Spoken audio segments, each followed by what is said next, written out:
Tentu di sana ada upaya yang harus kita membentengi diri kita agar kita tetap komitmen di atas agama ini, agar kita tetap pendirian kita di atas Islam, di atas manhaj yang benar. Jikalau kita tidak ada tamennya atau tidak ada upaya kita untuk membentengi diri kita, sehingga kita akan terikut dengan fitnah-fitnah tersebut, sehingga kita akan mengikuti fitnah, bahkan kita semakin jauh dari Islam, bahkan kita termasuk penentang dari sunnah itu. Alhamdulillah wa akhwat dirahmati Allah subhanahu wa ta'ala. Yang pertama, nasihat beliau Syekh Abdul Razak Hafizahullah ta'ala menghadapi fitnah di zaman ini. Yang pertama, berdoa. Ad-du'a silahul mu'min. Doa itu adalah senjata bagi seorang mukmin. Maka tidak ada daya dan upaya, Pak, melainkan semua itu pertolongan Allah kepada kita. Maka mohonkan dan minta kepada Allah agar memberikan kepada kita keteguhan hati untuk menghadapi di zaman fitnah ini berbagai musibah, berbagai malapetaka, fitnah-fitnah tentang agama kita. Orang-orang yang mengamalkan sunnah Nabi banyak tulisan, banyak fitnahan. Kalau hati tak kuat, maka kita akan apa? Goyang dari fitnah tersebut. Maka adalah kita mohonkan dan kita minta kepada Allah agar diberikan kepada kita keteguhan iman, keteguhan hati untuk senantiasa berada di atas sunnah Nabi.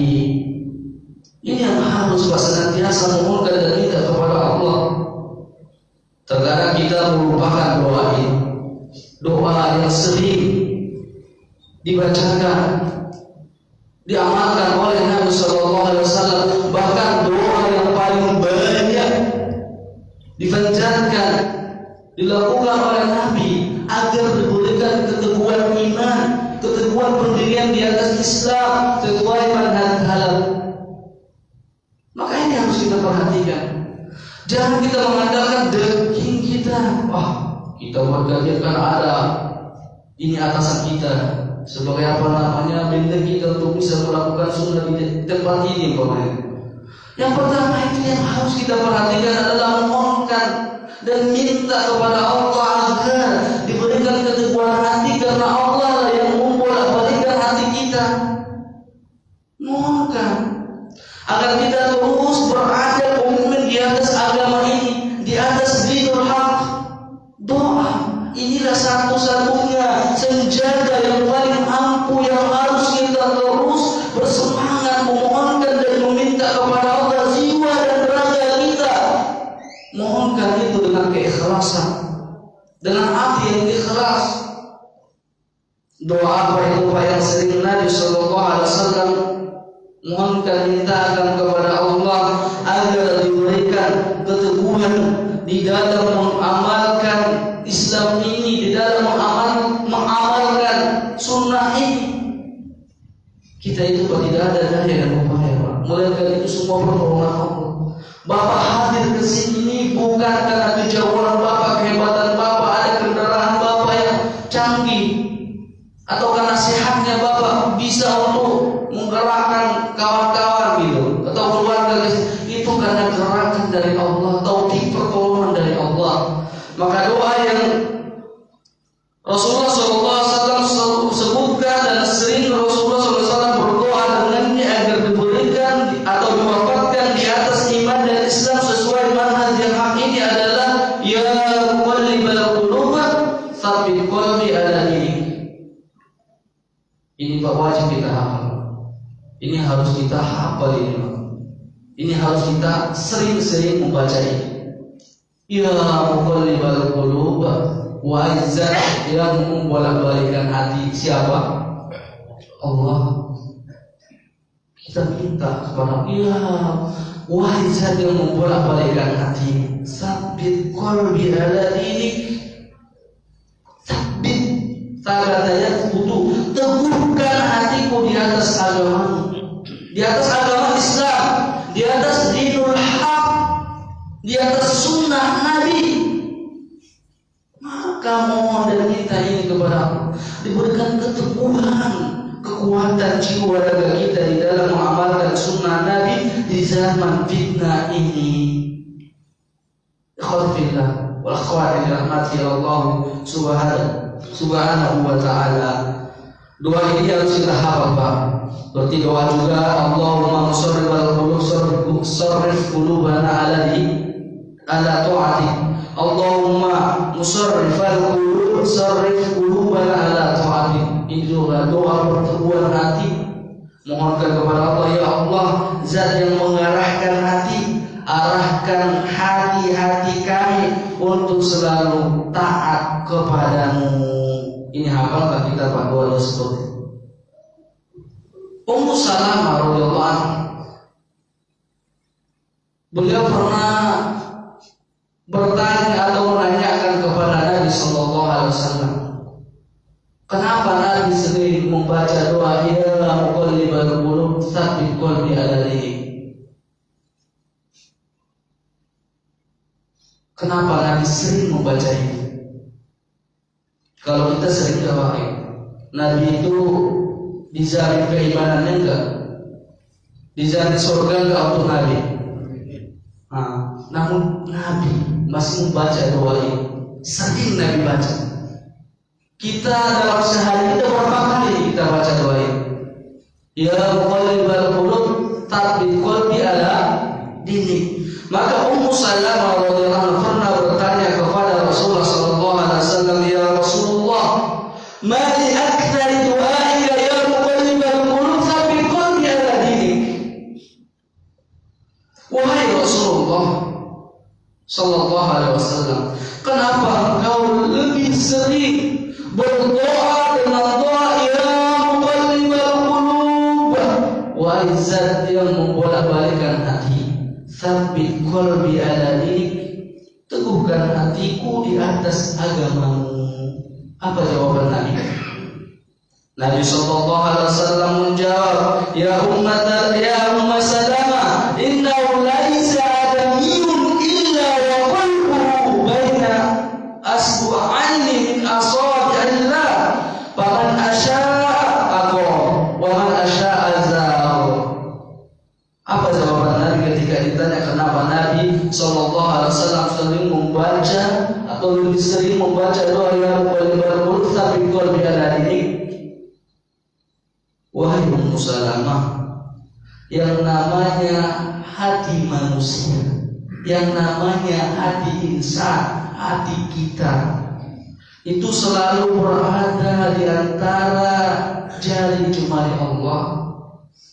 Siapa saja yang Allah kehendaki, maka Allah akan berikan keteguhan dalam iman kepadanya. Kebalikannya, siapa saja yang Allah kehendaki, Allah pun bisa akan menyesatkannya. Maka mohon dan minta kepada Allah, karena Allah lah yang membolak-balikan hati kita. Mohon dan minta itu agar kita tetap berada di atas dinul haq, di atas manhaj yang benar ini. Sangat disayangkan Pak, sangat disayangkan upaya kita untuk senantiasa memohon dan meminta ini kepada Allah agar kita teguh pendirian ini sangat disayangkan sekali. Amalan kita masih lemah sekali.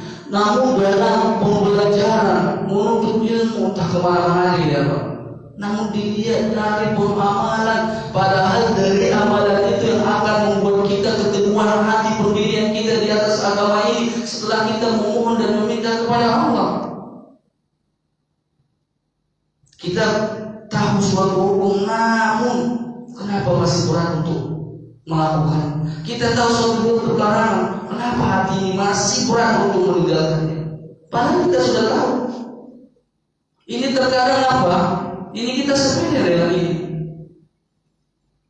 Padahal hidayah itu sangat mahal.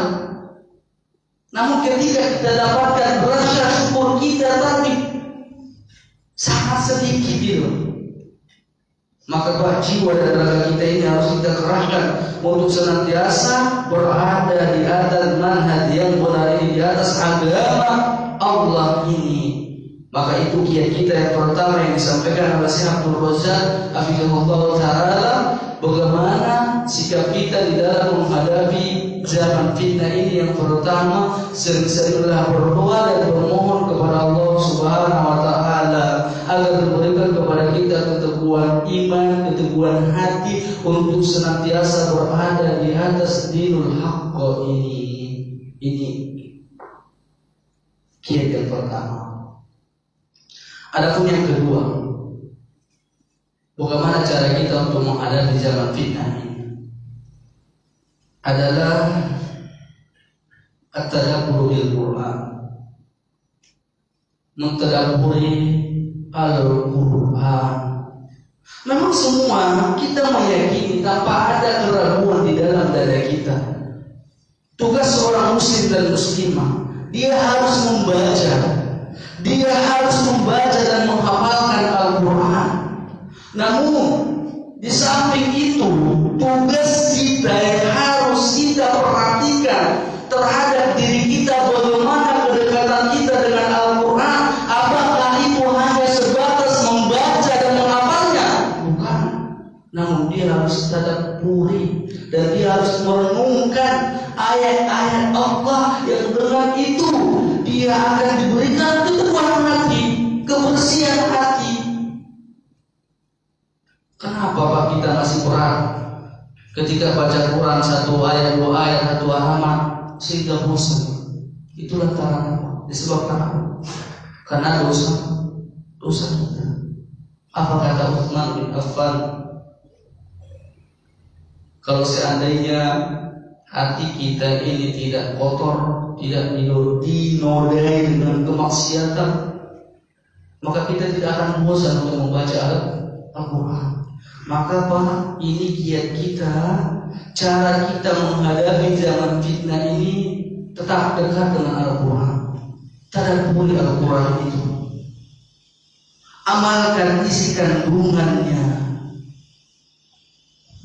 Karena kata Nabi, orang-orang yang mempelajari Al-Quran dan mengajarkan itu adalah sebaik-baik manusia.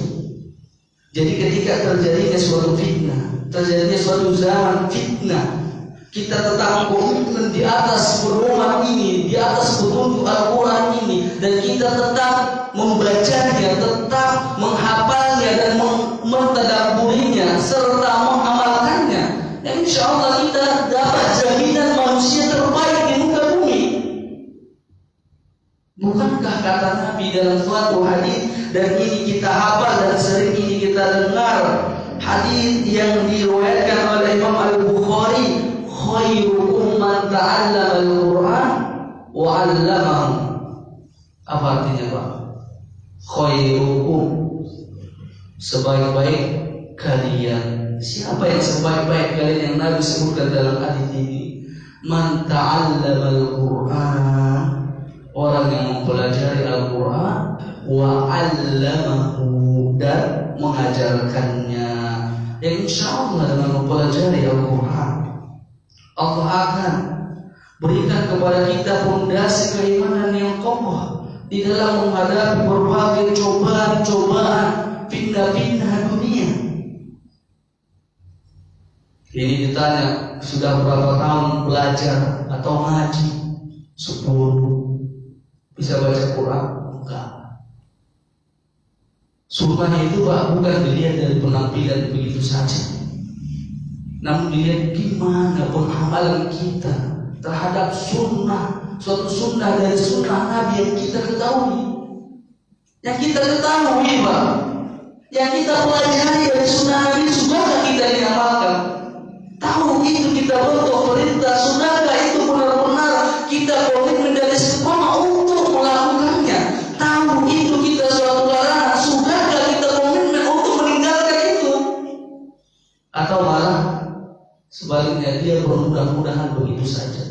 Saya kan sudah ikut kajian sunnah, kan udah aman ya. Namun dia pengamalannya jauh dari sunnah. Namun lisan mengatakan ataupun dari penampilannya sunnah, namun amalan Maka pelajari Al-Quran. Jangan bosan Pak. Kalau ada kajian kita tahsin, ikut Pak. Insya Allah dengan mempelajari itu hati kita terus Allah bersihkan, sehingga mudah bagi kita melakukan berbagai amal-amal soleh yang telah kita ketahui dari sunnah Nabi, sehingga mudah bagi kita untuk meninggalkan suatu bentuk larangan-larangan dari sunnah Nabi yang Nabi jelaskan. Mudah bagi kita meninggalkannya. Kenapa Pak? Hati kita berat begitu saja. Padahal kita sudah tahu ini suatu amalan, faedahnya begini, kita masih berat untuk melakukan. Itu karena kekotoran hati kita. Maka ketika kita menghadapi suatu zaman, suatu masa yang disebut zaman fitnah, maka tetaplah kita komitmen di atas Al-Quran. Bapak menguiritkan dan membaca Al-Quran setiap hari. Ada nggak target dalam kehidupan kita?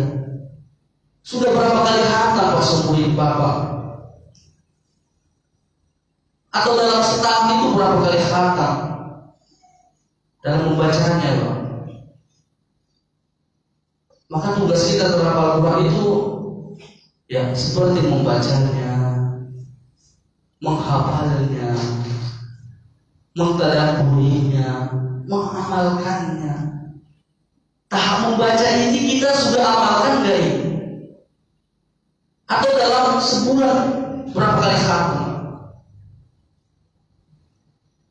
Atau malah dalam kehidupan ini belum pernah sama sekali pun enggak ini? Ini suatu pusaka yang ditinggalkan Nabi. Jika kita berpegang dengannya, kita tidak akan tersesat. Pedoman yang ditinggalkan Nabi, dan ini adalah warisan yang sangat besar yang harus kita ambil bagian darinya, yaitu Al-Quran dan Sunnah al-Fahmi Salaf.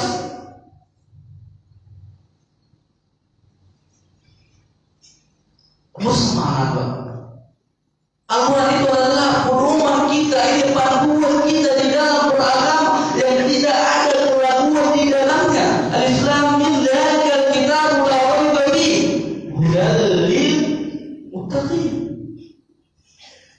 Itulah Alkitab, itulah Al-Quran yang tidak ada keraguan di dalamnya, sebagai petunjuk bagi orang-orang yang bertakwa. Ini petunjuk Pak bagi kita. Masa sih suatu petunjuk dalam agama kita nggak pandai membacanya, ataupun nggak pernah mempelajarinya, nggak pernah untuk mentadabburinya? Maka ketika kita membaca Al-Quran, kita baca maknanya dan kita tadabburi, dan di sana muncul yang namanya kesemangatan, keseriusan.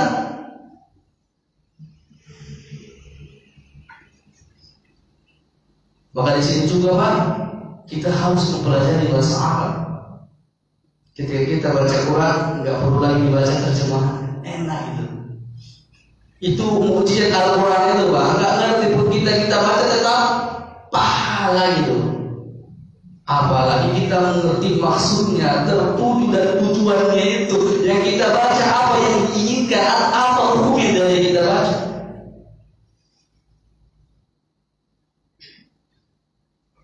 Al-Quran itu adalah sebuah zikir.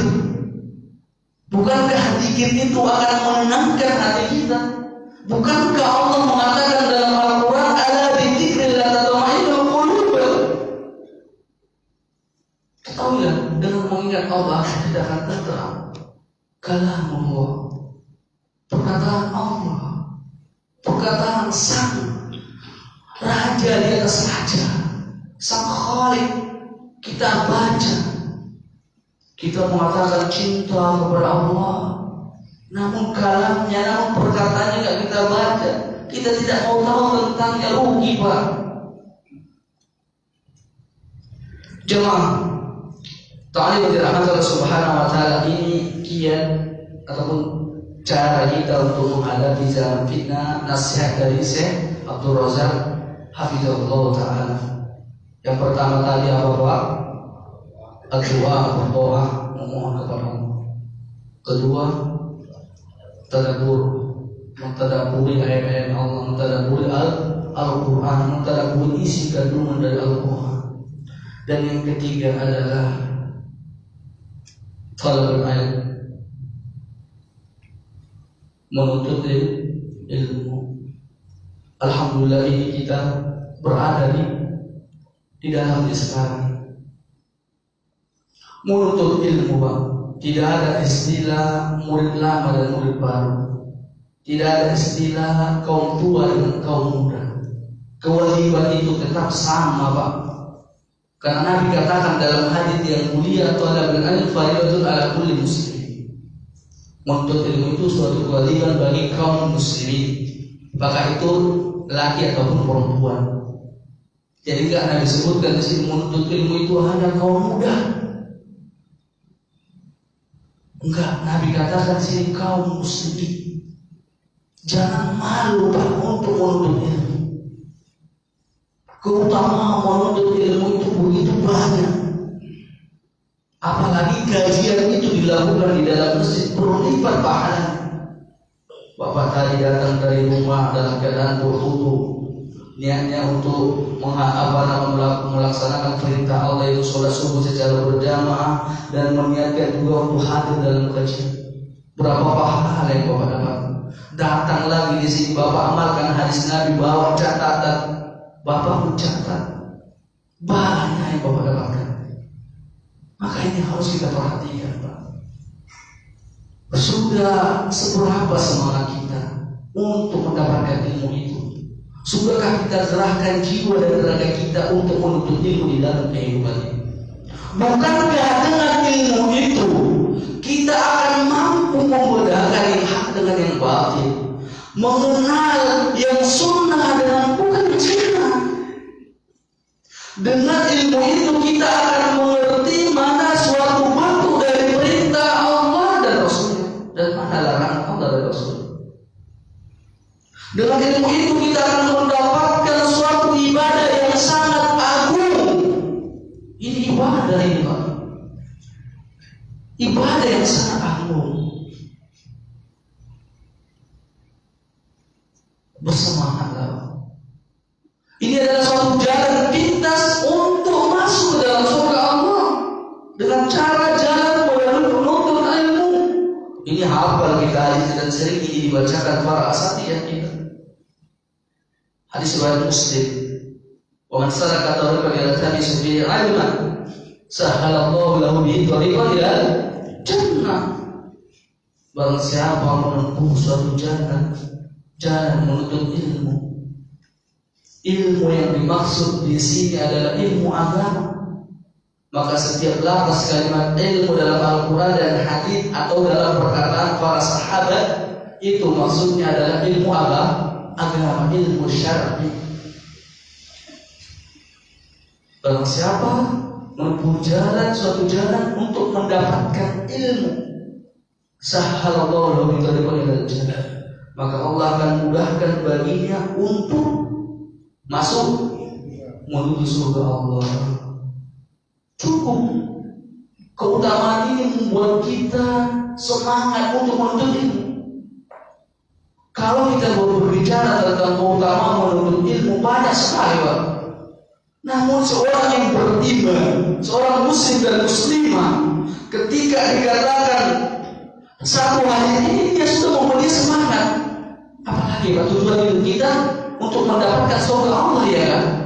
Tujuan hidup kita adalah beribadah kepada Allah yang dengannya itu akan Allah berikan rahmat dan karunia-Nya kita dimasukkan ke dalam surga. Bukankah masuk ke surga Allah itu cita-cita mulia seorang muslim dan muslimah? Ini enggak cita-cita kita? Ya ini. Maka cukup dengan suatu keutamaannya yang membuat kita semangat untuk menuntut ilmu. Di zaman fitnah yang bertubi-tubi sekarang ini di kalangan kaum muslim itu sendiri, yang seharusnya kita itu jangan sibuk dengan fitnah sana fitnah sini, namun sibukkan diri Anda dengan ilmu. Kewajiban kita itu ilmu itu, bukan menyibukkan diri dengan suatu fitnah-fitnah itu. Menuntut ilmu adalah jalan pintas jalan termudah untuk masuk ke surga Allah Subhanahu wa taala. Maka kita seharusnya semangat. Maka tadi kita katakan tidak ada istilah murid lama dengan murid baru. Semua kewajiban menuntut ilmu itu dituntut kepada kita. Kenapa harus menuntut ilmu? Kenapa harus menuntut ilmu? Sebab ilmu itu merupakan dasar kita dalam berkata dan beramal. Kenapa mesti dengan ilmu?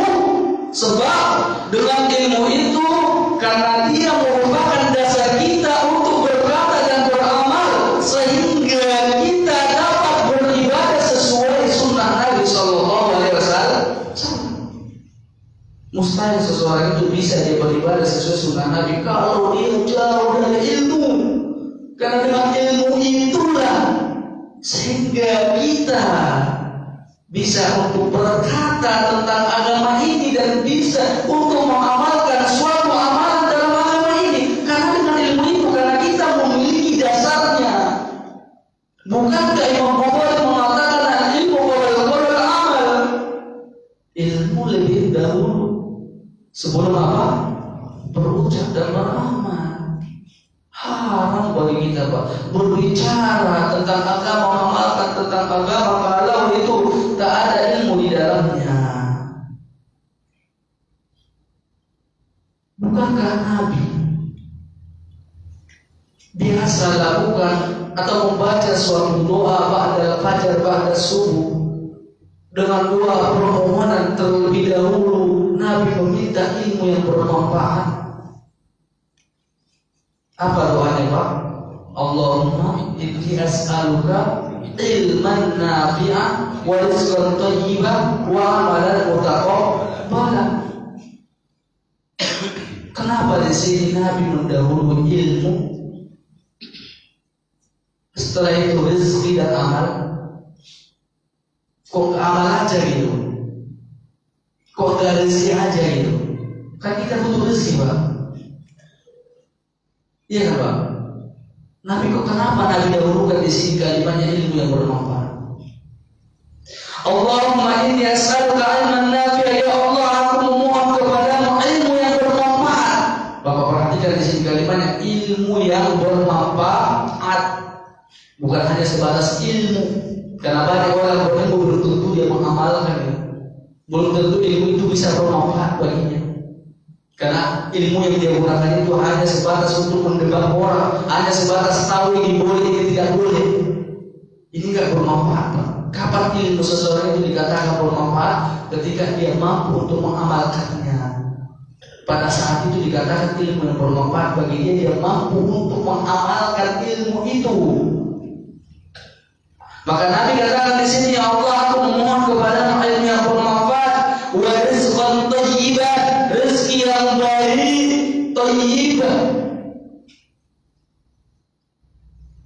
wa amalan mutaqabbala, amal yang diterima, amal saleh yang diterima.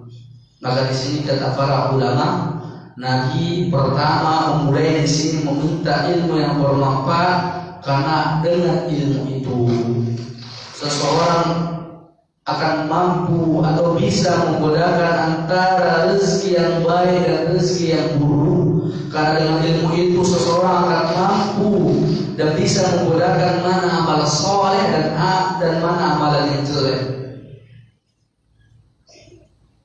Karena dengan itulah, dengan adanya ilmu itulah, sehingga kita mengerti bagaimana untuk mendapatkan rezeki yang baik itu, rezeki yang thayyib itu. Bukan hanya sebatas kita intinya harta didapatkan, jangan Pak seperti itu. Seorang mukmin itu enggak seperti itu. Seorang mukmin itu bagaimana cara saya bisa untuk mendapatkan rezeki yang berkah yang baik. Bukan bagaimana caranya saya bisa mengumpulkan harta sebanyak-banyaknya. Namun bagaimana caranya saya agar bisa mendapatkan rezeki yang berkah, rezeki halalan thayyibah. Kita sering tergiur dengan apa yang didapatkan atau dihasilkan oleh seseorang. Ya kan? Si Pura itu udah ada mobil kan? Si Pura itu udah bangun rumah. Si Pura itu sudah beli tanah. Kita terpesona dengan yang dihasilkan, namun kita tidak memperhatikan yang pertama saja, bagaimana dia mendapatkan hasil itu. Seharusnya yang kita kagumi seseorang yang dia mendapatkan harta dengan cara yang tepat, dengan cara yang baik, tanpa ada unsur riba, kezaliman di dalamnya. Ya kan Pak? Seharusnya ini yang kita salurkan, ini yang kita kagum. Ini terkadang atau sering kita kagumi itu nengok yang sudah dihasilkan oleh seseorang. Terkadang kita kagum itu yang kita kagum itu dia mendapatkan harta itu dengan riba itu. Maka dengan ilmu itu Pak, kita mengerti mana muamalah yang boleh, cara yang boleh untuk mendapatkan harta yang berkah. Maka kata Nabi, kalian akan hidup nanti dalam suatu zaman yang mana manusia tidak menghiraukan lagi apakah ini harta halal atau haram. Yang penting di benaknya itu adalah harta. Sayatikum zaman la yubalun nas al-wal halal al-haram.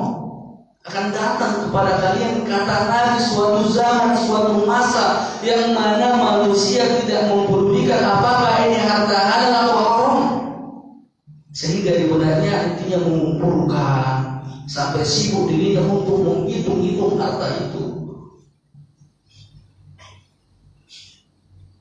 Akhwatillah wal akhwat jamaah salat fajar yang dirahmati oleh Allah Subhanahu wa taala.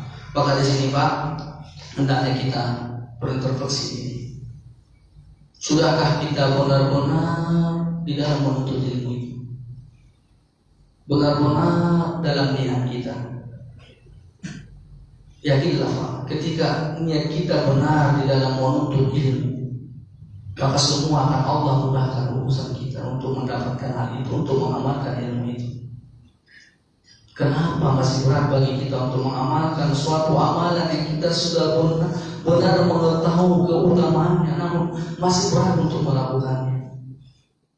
Bisa saja itu Pak, karena hati itu belum ikhlas. Karena hati kita itu belum benar-benar ikhlas lillah di dalam menuntut. Kita sudah tahu itu benar-benar suatu larangan, namun masih kita dekat dengannya. Yang seharusnya itu kita jauhkan. Maka di sini setiap diri dari kita hendaknya yang memperhatikan, melihat niatnya. Menuntut ilmu itu adalah ibadah. Jadi ibadah itu niatnya harus benar, harus diperuntukkan lillah, karena Allah. Harus kita tanamkan dalam benak kita, di samping kewajiban kita menuntut ilmu, namun itu juga kewajiban kita mengamalkannya. Bukan semangat mengumpulkan ilmu dari ustaz sana, ustaz ini, mengumpulkan dalam buku, namun hanya sebatas galeri begitu saja. Maka mohon dan minta kepada Allah itu ilmu yang bermanfaat, yang mendatangkan kemaslahatan untuk diri kita, baik dunia untuk akhirat. Semangatlah Bu untuk menuntut ilmu serta juga mengamalkannya. Maka ketika terjadinya zaman fitnah, maka dekatlah dengan ilmu. Jangan sibuk kita mengurusi fitnah sana, fitnah sini. Maka ketika terjadi seperti ini, mendingan kita diam, sibukkan diri kita untuk dekat dengan ilmu, menuntut ilmu, mempelajari ilmu agama, karena itu suatu kewajiban bagi kita kaum muslimin dan muslimah. Dan ini adalah cara termudah tadi untuk masuk ke surga Allah. Akhwatillah wal akhwat yang dirahmati Allah Subhanahu wa taala. Adapun yang keempat, nasihat Syekh Abdul Razak hafizahullah taala dalam menghadapi zaman fitnah ini adalah mujahadah. Apa itu mujahadah Pak? Bersungguh-sungguh, mujahadah. Kerahkan jiwa raga Anda untuk senantiasa mendapatkan hal-hal yang mendatangkan kebaikan untuk diri Anda, apakah itu perkara dunia atau akhirat Anda. Gerakkan itu semuanya. Terkhusus gerahkan jiwa Anda untuk beribadah dengan setulus hati untuk Allah.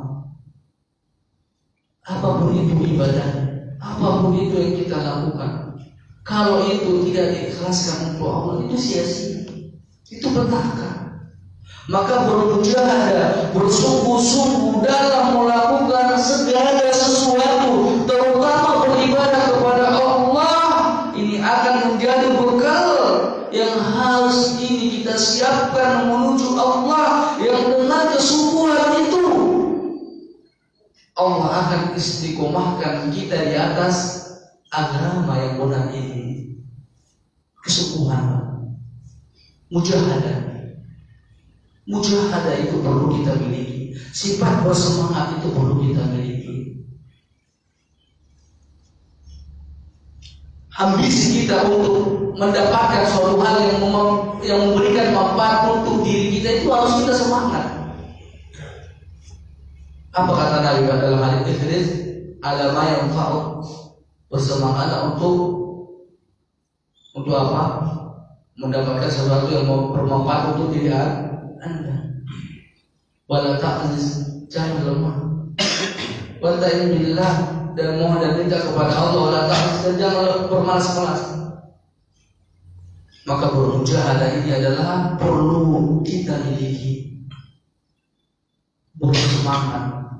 Bersemangat di dalam menuntut ilmu, bersemangat di dalam mengamalkannya, bersemangat untuk menyampaikan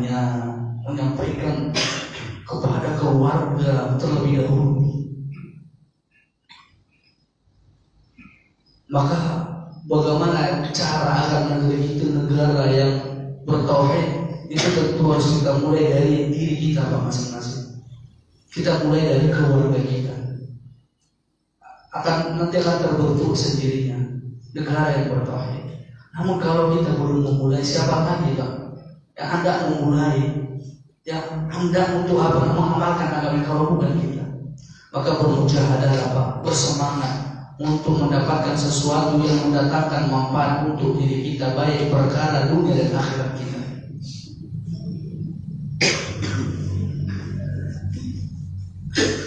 Adapun yang selanjutnya, bagaimana cara kita menghadapi zaman fitnah ini? Nasihat dia datangnya dari Syekh Abdul Razak Hafizahullah Ta'ala adalah di dalam kehidupan ini kita harus menjadikan tauladan itu tauladan yang benar di dalam kehidupan itu, yaitu Rasulullah SAW. Maksudnya apa? Panutan tauladan yang benar yaitu Rasulullah. Nabi itu harus kita jadikan sebagai panutan kita, tauladan kita di dalam beragama, sehingga kita akan komitmen di atas agama ini. Maka ketika kita salah dalam panutan, salah tauladan kita di dalam beragama, ini akan membuat kita mengikuti zaman fitnah ini. Maka cara kita untuk menghadapi zaman fitnah, jadikan Nabi sebagai panutan dan teladan kita, karena Nabi adalah panutan dan teladan yang terbaik di muka bumi ini.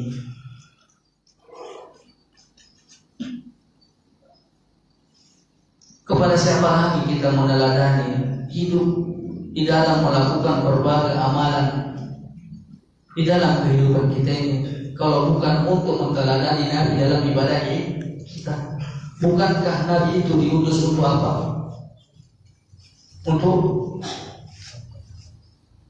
Untuk kita contoh, untuk kita jadikan tauladan, untuk kita ikuti di dalam beragama. Maka jika kita ingin selamat di dalam kehidupan ini, ikuti Nabi. Tugas kita itu hanya mencontoh Nabi, mengikuti Nabi, bukan untuk membuat-buat. Sunnah Nabi itu kalau kita ikuti pada dalam 24 jam itu nggak akan sanggup kita melakukan, ya kan Pak? Mulai hendak mau tidur, ada zikir di sana, wirid-wirid apa, bangun tidur baca doa. Belum lagi di malam harinya itu sholat malamnya, dia mulai sholat witir, siap-siap untuk subuh. Sunnah Nabi itu banyak. Maka kita harus menyibukkan diri dengan ini. Kalau kita nggak tersibukkan dengan sunnah Nabi, otomatis kita akan tersibukkan dengan al-hadi wa sunnah Nabi. Yakinlah. Maka hendaknya kita di dalam kehidupan ini menjadikan Nabi sebagai tauladan dan qudwah kita. Inilah jalan satu-satunya, jalan keselamatan kita, jalan untuk menyelamatkan diri kita dari berbagai fitnah.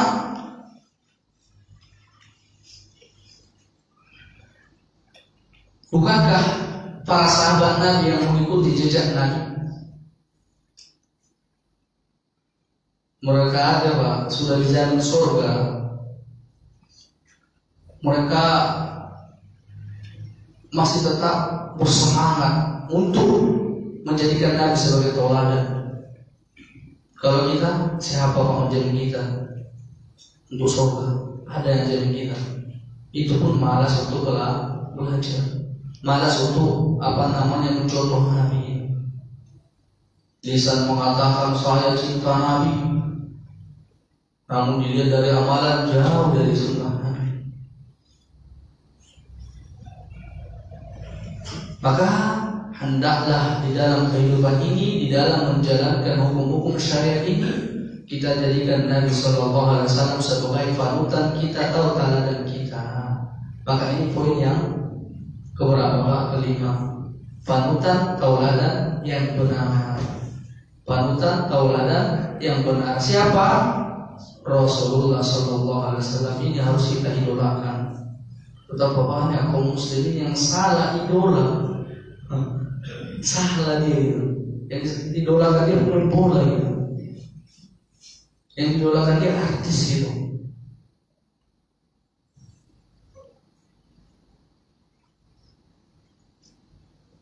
Coba kita perhatikan bagaimana giroh dan semangatnya para al-muhajirin dan ansor di dalam menteladan Nabi.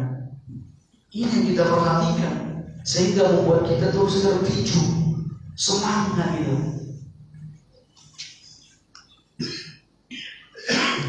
Jemaah taklim dari Allah Subhanahu wa taala yang keenam, nasihat Syekh Abdul Razak hafizahullah taala untuk menghadapi zaman fitnah ini adalah tadzakkar bil akhirah. Mengingat akhirat. Ingat Pak, akhirat itu ada. Ingat akhirat itu dan pertanggungjawaban itu ada. Jangan kita meyakini ketika kita mewafatkan di dunia ini selesai semuanya. Justru di sana ada kampung halaman tercinta kita, kampung halaman yang sesungguhnya bagi orang yang beriman adalah akhirat. Di sana akan diminta semuanya pertanggungjawaban apa yang telah kita perbuat di muka bumi ini. Ingat, sehingga dengan kita mengingat akhirat akan kita jaga lisan kita enggak ikut-ikutan fitnah sana fitnah sini.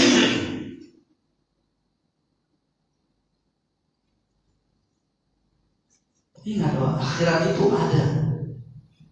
Itu yang harus kita perhatikan, itu yang harus kita sibukkan. Bagaimana caranya saya agar bisa meninggal wafat dalam keadaan husnul khotimah. Namun kebanyakan kita lebih banyak prinsipnya, lebih prinsip kita itu bagaimana cara hidupnya biar hidup, bagaimana caranya biar kita hidup dengan kemewahan. Enggak pernah kita pikirkan bagaimana caranya hidup dalam keadaan husnul khotimah. Namun yang sering di benak kita bagaimana caranya biar kaya. Ya kan Pak? Sering seperti ini. Bagaimana caranya tahun ini saya akan bisa bangun rumah, tahun ini bisa beli mobil, bisa beli tanah. Namun pernah nggak kita berpikir bagaimana cara saya, upaya saya untuk saya diwafatkan dalam keadaan husnul khotimah? Maka ingat Pak, ketika di zaman fitnah, ingat akhirat. Apa yang Anda lontarkan, yang Anda keluarkan dari lisan Anda, itu semua diminta pertanggungjawaban. Prinsip dalam beragama ini cuma dua, Pak. Katakan yang benar atau diam.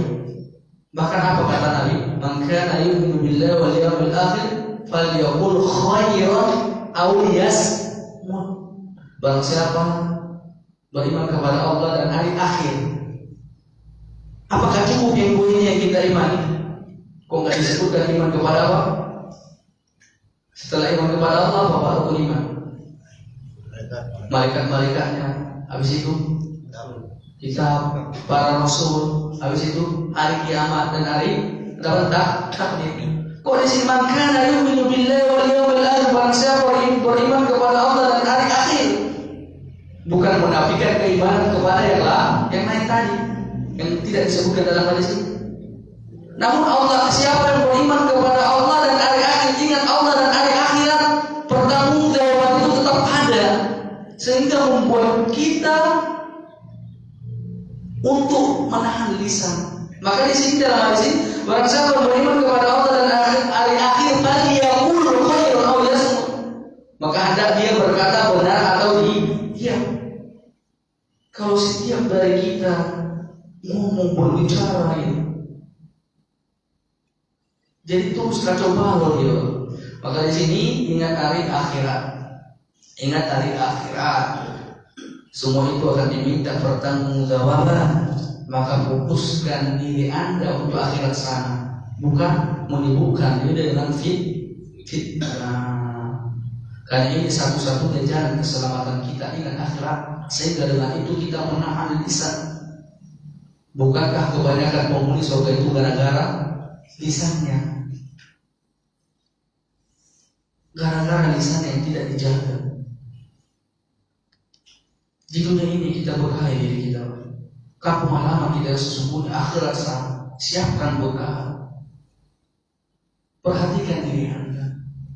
Coba bandingkan mana yang lebih kita utamakan dalam praktek kita. Praktek mengutamakan apa, dunia atau akhirat yang kita utamakan. Lisan kita mengatakan kami mengutamakan akhirat, namun dilihat dari amalan jauh dari amalan-amalan akhirat. Siapa mengatakan menjadi dirinya bisa seimbang antara dunia dan akhirat? Ini seimbang aja dia, Pak, udah masya Allah, ini udah insya Allah akan menggapai surga Allah. Siapa di antara dia? Masih banyak kecondongan kita untuk dunia. Masih banyak kecondongan kita. Bapak hitung aja, Pak.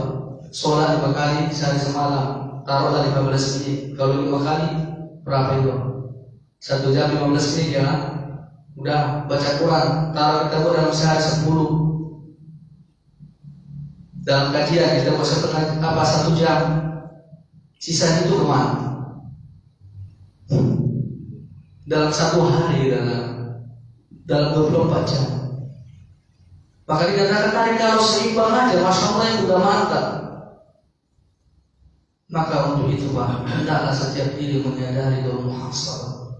Sudahkah setiap dari kita mengedepankan akhirat kita, mengedepankan memperhatikan diri? Sudahkah kita benar-benar mempersiapkan bekal untuk akhirat kita menyembuhkan dengan hal itu? Kehidupan di dunia ini hanyalah sementara, terhitung waktu dan masa. Sehebat apapun kita akan meninggalkan dunia, karena ini bukan tempat tinggal kita. Tempat tinggal kita itu di akhirat sana. Dunia ini akan kita tinggalkan. Maka hendaknya setiap diri menahan lisannya. Adapun yang terakhir, nasihat beliau adalah berteman dengan orang-orang yang soleh. Maka ketika di hadapan kita fitnah, ketika kita berada di zaman fitnah, maka berkawanlah dengan orang-orang soleh. Orang-orang yang soleh itu adalah orang-orang yang berada di atas manhaj salaf. Itu apa ciri-cirinya? Dia komitmen di atas sunnah Nabi. Ini yang harus kita jadikan kawan kita. Kawan itu besar pengaruhnya dalam agama ini. Kalau kita berkawan dengan tukang pencuri, lambat-lambat kita akan mencuri. Pada awalnya mungkin kita masih jangan lagi, lambat-lambat nanti. Karena kita jadikan dari akrab, kawan akrab. Berteman boleh saja, tapi jangan jadikan sohib, jangan jadikan kawan akrab ini yang salah.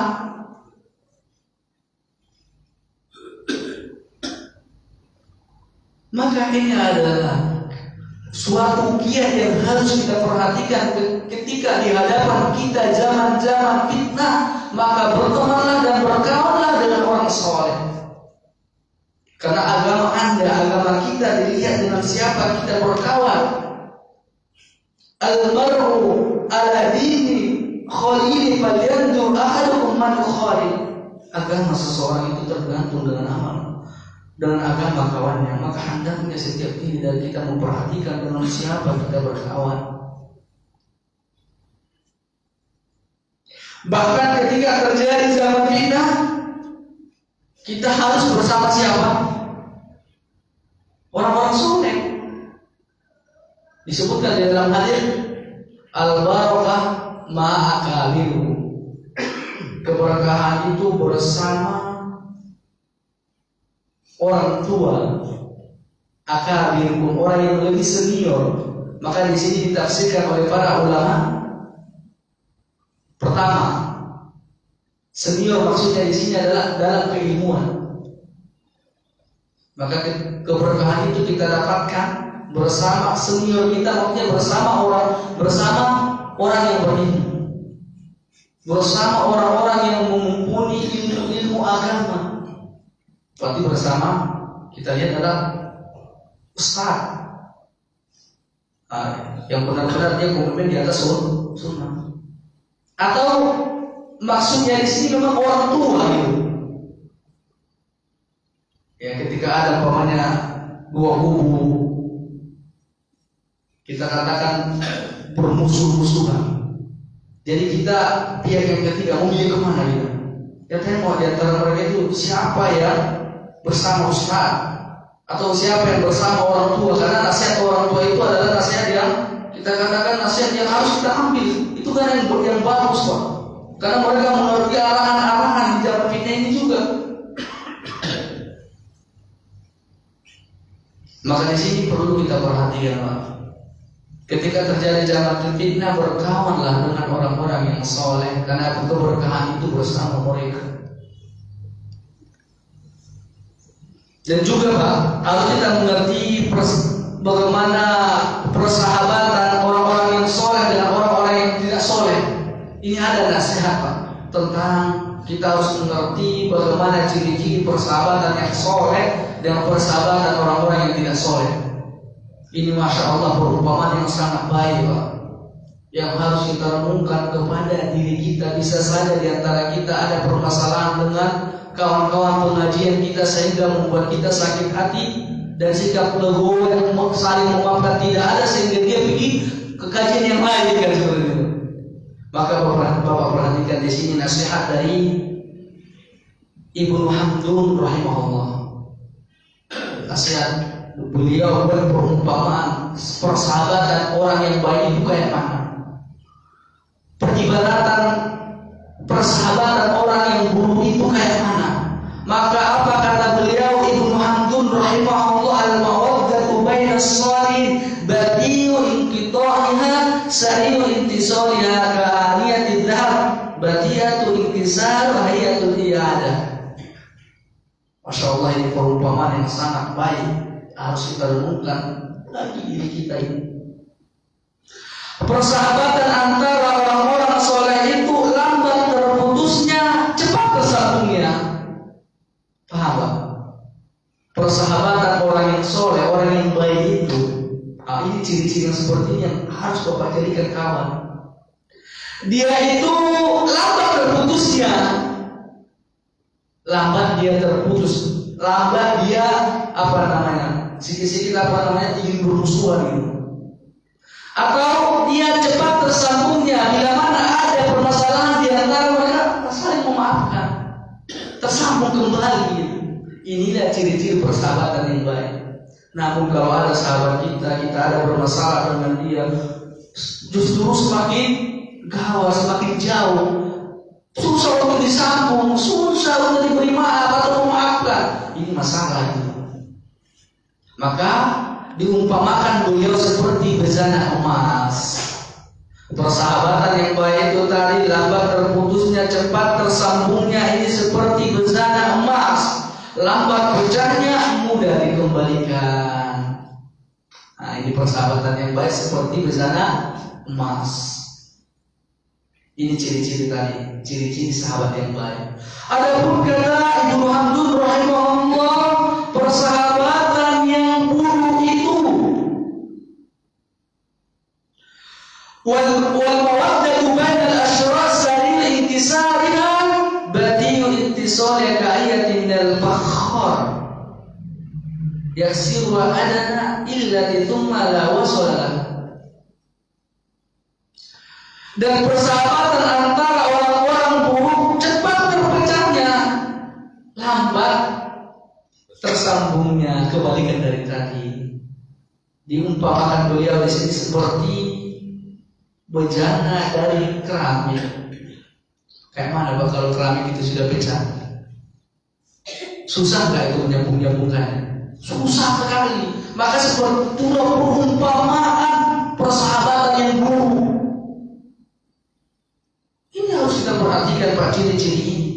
Ini ciri-ciri yang mendasar. Apa ciri-ciri yang harus kita perhatikan agar kita bisa mampu. Salah satu cara kita untuk membedakan persahabatan yang baik dengan persahabatan yang buruk, lihat perumpamaan ini. Maka orang-orang persahabatan antara orang-orang buruk itu cepat terpecahnya, lambat tersambungnya seperti bejana dari keramik yang bisa dipecahkan karena sebab yang kecil kemudian tidak ada penyambung baginya. Maka waktu perhatikan, siapa di antara kita tidak pernah bersalah dengan saudaranya? Pasti pernah ya, namanya manusia. Namun itu ketika ada permasalahan itu cepat-cepat disambung, cepat-cepat meminta maaf, dan cepat-cepat memaafkan. Itulah upaya kita untuk senantiasa tetap di atas agama ini, agar kita tidak terikut-ikut dengan jalan fitnah. Maka tetap perhatikan beberapa poin ini, yaitu nasihat dari siapa tadi ya? Abdul Razak hafizahullah ta'ala, semoga Allah menjaganya. Dan itulah beberapa nasihat yang harus kita renungkan dan harus kita mengerti dan kita amalkan di dalam kehidupan kita. Cara kita untuk menghadapi zaman fitnah, beberapa kiat, beberapa cara yang disampaikan oleh Syekh. Yang pertama tadi berdoa, yang kedua adalah mentadabburi Al-Quran, yang ketiga adalah menuntut ilmu, yang keempat mujahadah, yang kelima panutan yang benar yaitu Rasulullah SAW, yang keenam mengingat akhirat, yang ketujuh dan terakhir berteman dengan orang-orang yang soleh. Itulah beberapa kiat yang disampaikan oleh beliau si Abdul Razak. Maka ini melalui ceramah Ustaz Badrus Salam hafizahullah ta'ala. Dan mudah kita sampaikan kebaikan dalam penyampaian ini datangnya dari Allah Subhanahu wa taala. Adapun kesalahan dan kekhilafan itu datangnya dari diri saya pribadi. Kita tutup dengan doa untuk majelis. Subhanallah wa bihamdika, asyhadu an la ilaha illa anta, astaghfiruka wa atubu ilaik. Wassalamualaikum warahmatullahi wabarakatuh.